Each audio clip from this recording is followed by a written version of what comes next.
તેથી મુસલમાની રાજાએ એટલું કીધું તને દુઃખ પડે તો તારી સામુંડા આવે. તેથી હાથિયા ખાંભલે એટલું કીધું મહારાજ એ તો ખરે ખબર્યું પડે સામુંડા આવે કે ન આવે. અને તેથી મુસલમાની રાજાના મોઢામાંથી હુકમ છૂટી ગયો જાવાને ફાંસીના માસડે સડાવી દીધો.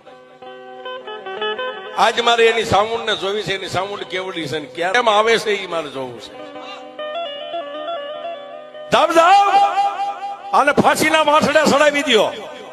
અને સાહેબ 5 મોડીએ બાંધ્યો તો એમ નામ સિપાહીઓ ઢહડીને ઉપાડ્યો. પણ ડગલે સામુંડા પગલે સામુંડા, ડગલે સામુંડા પગલે સામુંડા.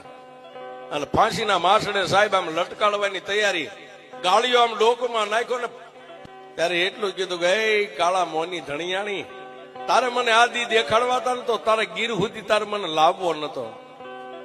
કાં તો મારા બાપ હીરિયા કાંભલ્યાની કમાણી ખૂટી ગઈ અને કાં તો સામુંડા આજ તો પગે પાંગળી બની ગઈ.